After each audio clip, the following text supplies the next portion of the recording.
Coming up next on This Week in Torrance, the latest ruling from a Torrance judge protecting El Camino College students from a man who threatened a school shooting. Then, could there finally be technology to warn us of a major earthquake? California's plan to roll out a statewide warning system by 2016.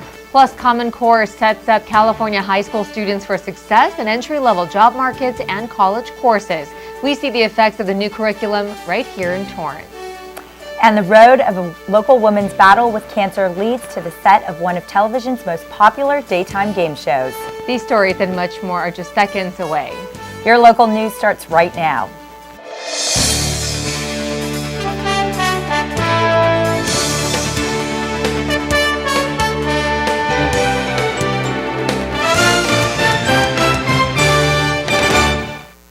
Hello everyone and welcome to This Week in Torrance. I'm Julie Chan. And I'm Chun. Thanks for joining us. Here are your top stories.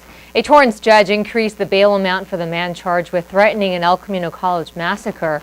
On September 30th, James Gustavo Lemus told an employee at the school he was going to, quote, create a massacre at the school's library lawn like the Santa Barbara shooting. Threatening to kill administrators, parents, and students, Lemus was arrested October 1st and spent more than 2 weeks in a mental health facility. Now, Judge Thomas Sokolov raised Lemus's bail to $1.2 million and extended the distance Lemus must keep from the campus, saying public safety was at risk. The restraining order also states Lemus must stay away from the Vice President of Academic Affairs, whom he threatened directly. He'll return to court November 4th and, if convicted, faces up to 3 years in prison. With earthquakes at the forefront of potential California disasters, the state is getting ready to launch an early warning system, giving people added time to prepare for the big one. Spearheaded by Senator Alex Padilla, California's early warning system for earthquakes could give anywhere from 10 seconds to a minute or more of warning before a major earthquake hits. That would enable gas and electric utilities, railroad and crane operators, residents and businesses time to take fast action. One of the more sophisticated elements of the system is that it will quickly decide the direction of the quake and send warnings only to locations in the earthquake's path. Although there is a prototype in place, much more work will be done before a statewide rollout. Additional funding will be needed to cover hefty operational costs. Officials say the system is on track to be working by January of 2016. The National Institutes of Health announced human testing has begun on a second experimental Ebola vaccine. Developed by the Public Health Agency of Canada, the vaccine produced Ebola virus antibodies in monkeys by altering strains of vesicular stomatitis, a virus that causes mild illnesses in humans. Both Ebola and VSV contain the same proteins that invade human cells. It's being called VSV-ZBOV, and 2 separate tests of the vaccine are being applied. One set of tests will involve just a single shot, with another test employing what's called a 2-shot prime boost technique. In September, safety trials of another vaccine began with the safety and immune response results expected by the end of this year. The Monterey County Superior Court ordered Torrance-based Toyota Motor Company to pay $12.5 million to a former high school dancer turned reality TV star in connection with a car crash that left her paralyzed. In 2010, Chelsea Hill was a backseat passenger in a 1996 Toyota 4Runner when it was involved in an accident. The court found the middle seat belt responsible for the injuries that made her paraplegic. Attorneys proved that while other passengers in the car suffered minor injuries, Hill was the only occupant severely injured because her seat was in the only position with just a lap belt and no shoulder strap. At the time, Hill was a 17-year-old senior at Pacific Grove High School. The driver of the 4Runner was convicted of driving under the influence. After the crash, Hill joined the cast of Push Girls, Sundance Channel's reality TV series about the lives of young paralyzed women. Since 2005, a new federal safety regulation requires all new cars come equipped with rear center seat lap shoulder belts. Toyota has not said whether it will appeal the verdict. Following that ruling, the U.S. government also issued a warning of faulty airbags in almost 8 million cars across the nation. The National Highway Traffic Safety Administration created a list of vehicles needed to be recalled. Models from several manufacturers appear on the list, including Toyota and Honda, among others, in which airbags inflators made by the company Takata have caused at least 4 deaths. The problem under investigation is related to extended exposure to consistently high humidity and temperatures. While California doesn't fall under the list of urgent regional recalls, the NHTSA is making their recall alert system available to all vehicle owners as a precaution. Manufacturers are also contacting affected consumers. For more on the agency's findings, you can visit nhtsa.gov. While most of us do our best to keep out of the hospitals, sometimes it's just unavoidable. For those times, Torrance residents are fortunate to have several top-notch facilities to choose from. Most recently, Providence Medical Centers received a total of nearly 100 awards in a variety of specialties. A report released by Healthgrades, a national independent source of physician information and hospital quality ratings, recognized all 6 Providence Health and Services Southern California medical centers for excellent clinical outcomes. Those specialties including critical care, pulmonology, cardiology, gastroenterology, neurology, and orthopedics. Healthgrades provides a consumer website that allows patients to review hospitals and physicians for quality. It independently measures hospitals based on data submitted to federal government. The Catholic nonprofit organization operates Providence Holy Cross, St. Joseph, Tarzana Medical Centers, St. John's Health Center, and Little Company of Mary Medical Centers in Torrance and San Pedro. The City of Alhambra, in conjunction with the Go for Broke National Education Center, is looking for 7 World War II Japanese American veterans to ride on their float come New Year's Day. The City of Alhambra's 41-foot float, to be named Go for Broke, reflects the soldiers' willingness to give their all to their country. Go for Broke, based here in Torrance, is providing historical perspective and organizing the nationwide search for the 7 veterans. They're looking for those who served in the 100th Infantry Battalion, the 442nd Regimental Combat Team, or the Military Intelligence Service. The New Year's Day tradition, which began in 1890, includes a parade route of 5.5 miles. In past years, up to 75 million viewers have watched it on television in the U.S. and abroad. Go for Broke is soliciting nominations nationwide. For more information or to nominate a veteran, submit a 100 to 200 word profile on the person you are nominating by Monday, October 27th. Send it to Peggy@goforbroke.org or mail it to Go for Broke National Education Center at 367 Van Ness Way, Suite 611 in Torrance, California 90501. While Go for Broke goes through their nominations, the Tournament of Roses recently announced their 97th Rose Queen. Madison Elaine Triplett was chosen to lead the 2015 parade's Royal Court after a month-long interview process that included a field of 700 candidates. The 17-year-old student is a volleyball player at John Marshall Fundamental High School who plans to study economics at Tulane University. Triplett's role, along with the 6 other members of the Royal Court, will include attending as many as 100 community and media functions leading up to the parade as an ambassador for the 2015 Tournament of Roses. The title was announced in a ceremony at the Pasadena Civic Auditorium when Triplett was presented with a Mikimoto crown with more than 600 pearls and 6 carats of diamonds. Mayors across the country, including our very own in Torrance, are pledging to improve the lives of older adults. Mayor Fury was joined by the Commission on Aging at the October 21st City Council meeting, signing the Milken Institute's Best Cities for Successful Aging pledge. More than 70 city leaders also made that pledge, an effort to do exactly that, help older adults age successfully. By making this promise, mayors are agreeing to take such steps as increasing housing, health, and transportation options that suit this population's various needs. They're also committed to providing opportunities for older adults to work for their city through volunteer activity and encore careers across the government, nonprofit, and private sectors. Next month, the Institute will recognize and publicly highlight mayors who have signed the pledge in conjunction with the publication of the 2014 edition of Best Cities for Successful Aging. Launched in 2012, the report measures, compares, and ranks U.S. metropolitan areas for their capacity to enable successful aging. The methodology makes use of publicly available data on healthcare, wellness, living arrangements, financial well-being, transportation, employment, and educational opportunities, and community engagement. Along with Torrance, additional cities in California to sign this pledge include Irvine, Los Angeles, and San Francisco. Upon signing the pledge, Mayor Fury broke his pen, bringing on laughs from everyone in attendance. He said with a smile, it just proves older Americans are in fact stronger. A hot topic of debate brought to the City Council this week was that of view preservation in the hillside overlay area.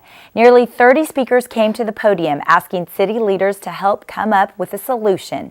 In Rancho Palos Verdes, $300,000 a year is budgeted towards a view preservation ordinance in which disputing homeowners pay a $1,000 deposit to cover review costs to the city.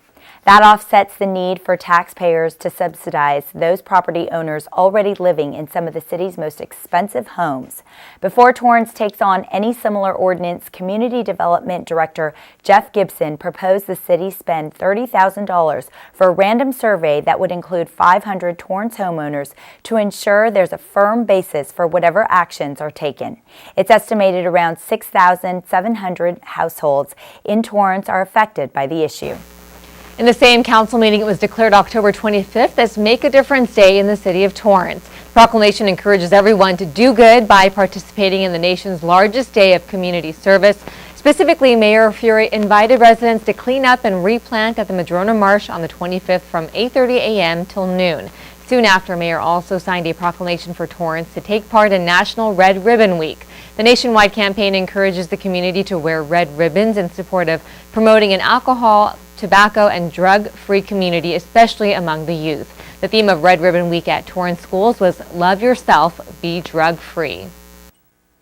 The helpful Honda guys in blue were out in full force recently, helping to kick off the Halloween festivities.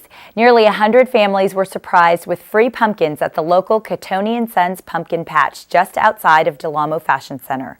The helpful team even offered to carry these heavy pumpkins out to customers' cars. In addition to the free pumpkins, kids also received complimentary glow-in-the-dark trick-or-treat pails. Beyond buying out 24 pumpkin patches across Southern California, the guys in blue are also bringing Halloween to children in local hospitals. They will be surprising them with pumpkins for decorating, complimentary costumes, and Halloween decorations. The free event will continue through this weekend, and event details are available on facebook.com/SoCal Honda Dealers. So be sure to like them on Facebook and follow them on Twitter at Helpful Honda to find out where random acts of helpfulness will take place next.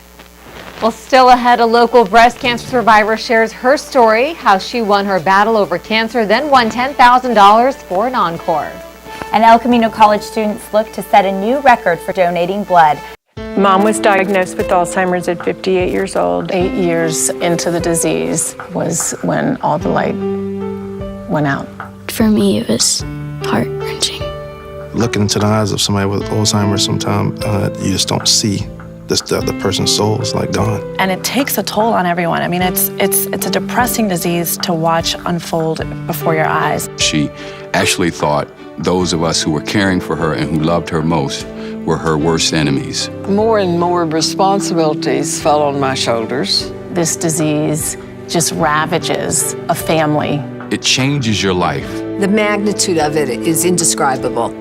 My mother taught me to be in the moment. We have to live in the moment with them. And I'm going to be with that person right now in this moment, wherever she is. Now is the moment. If we work together, we can stop this epidemic. Contact Bright Focus and learn more. In honor of National Breast Cancer Awareness Month, we wanted to introduce you to a local cancer survivor who tells us about her unique journey and how it landed her on a rather popular CBS game show. Here's Laura Fong with the story. Kimberly Levine, come on down! That's Torrance resident Kimberly Levine on CBS's The Price is Right. She was invited to attend a special episode dedicated to Breast Cancer Awareness Month. Everyone in the audience that day was a survivor, a supporter, or recently diagnosed. You know, to have breast cancer, to have all these other doors open, I mean, you volunteer at these places, this becomes your family, your group, and to come out on top of something at the end of a really hard situation is amazing. Levine is now 18 months cancer-free and is thankful for the support she's received, especially from the Redondo Beach cancer support community, which she considers family.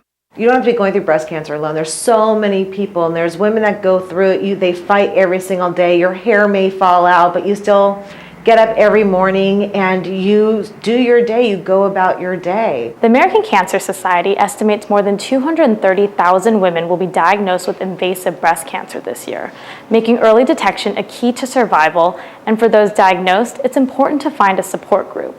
After her first mammogram at 40, Levine was diagnosed with DCIS, the most common type of non-invasive breast cancer. She chose to have a bilateral mastectomy. I was able to wear my shirt that said, something, yeah, they are fake, the real ones try to kill me. With her optimistic outlook, Levine is all smiles as she talks about her experience on The Price is Right. You just have, hundreds of women in pink with their supporters, and everyone becomes family. And every person that gets called down, you're cheering and you're just so excited. Not as excited as when her bid was closest to the actual retail price, and she got invited on stage to meet Drew Carey and play the $10,000 game. 1, 2, 3. It's just amazing that someone gave me, the opportunity to be able to win that kind of money. It just doesn't come every single day, and it's a blessing for me. Levine's fight with breast cancer wasn't always easy, but she always had her support group by her side, and she continues to keep hope close to her heart in the form of necklaces. It connects me, yeah. You come a long way, and you just want little symbolic symbols that just remind you of the path. For Torrance CitiCABLE, I'm Laura Fong. Thanks, Laura. If you missed the show, you can check it out at facebook.com/thepricesrightcbs. Thanks to new curriculum, local high school students are getting a crash course in the critical thinking skills they'll need to succeed in college. Crystal Garcia tells us about California's new Common Core. Students at West High are noticing the changes that the new state-mandated standards are bringing to their classes. Well, it's a lot more critical thinking. We learn, instead of just reading a textbook, we learn how to apply it.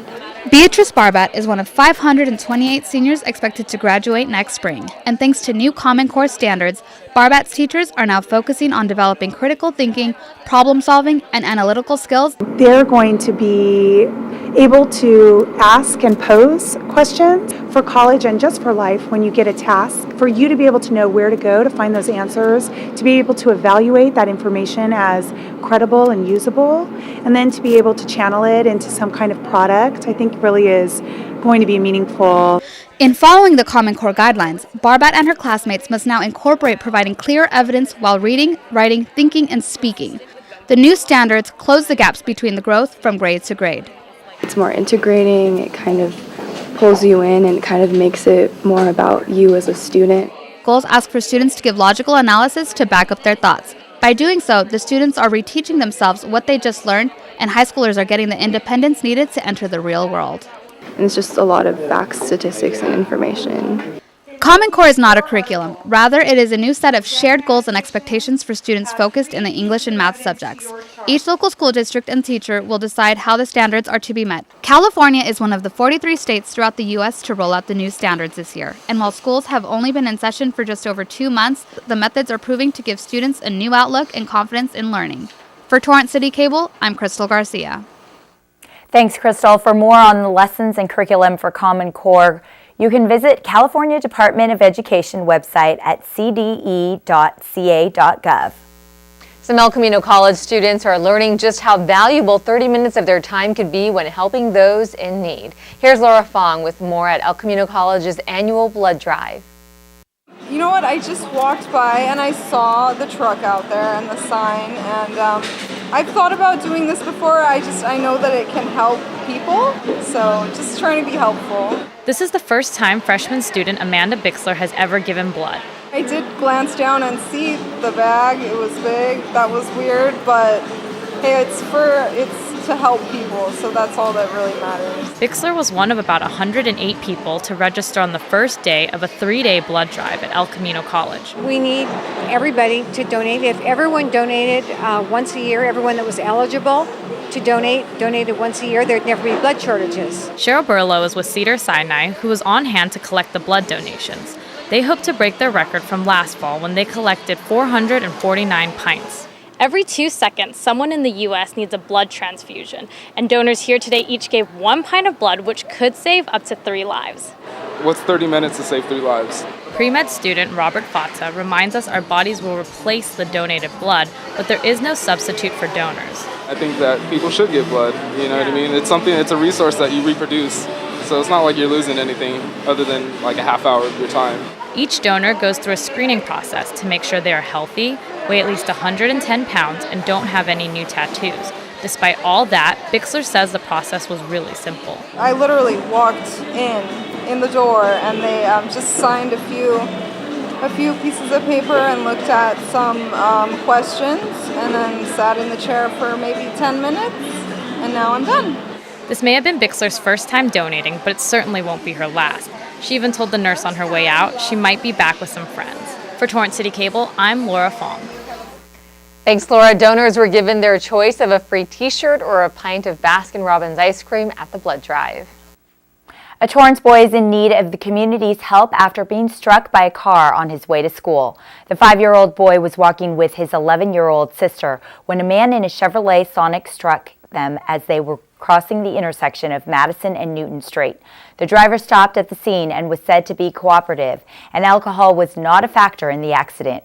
The boy, however, did suffer major injuries and is now in need of the community's help. Doctors at the County Harbor UCLA Medical Center are asking for blood donations of A negative and O negative blood. For information on donating at County Harbor UCLA Medical Center, call 323-396-5576. Well, still ahead, some upcoming events to note on your calendar. Introducing a breakthrough in time management technology. A whole new day of the week. It's called Someday. Ingenious. Perhaps someday you are going to go skydiving. Enter a hot dog eating contest. Maybe ride a mechanical bull. Now, it's on the calendar. You may want to retire someday. Ready for that? You'll really want this. A My Social Security account at socialsecurity.gov. You can estimate your future benefits, plan for your retirement, and how to save for it. If you already receive benefits, you can manage them online. Millions of people already have a My Social Security account. In fact, someone opens one about every 6 seconds. Get yours today, because someday is here at socialsecurity.gov. Welcome back. We hope you have a pen and paper handy. Here's a few noteworthy events to tell you about. On Halloween, the city's Community Services Department will hold their annual Halloween Carnival at Wilson Park. Games, music, a costume parade, and many other activities will be offered as an alternative for those not trick-or-treating between 4 and 8 p.m. At 6:45 p.m., there will be a special showing of the animated film Hotel Transylvania. For more information, visit torranceca.gov.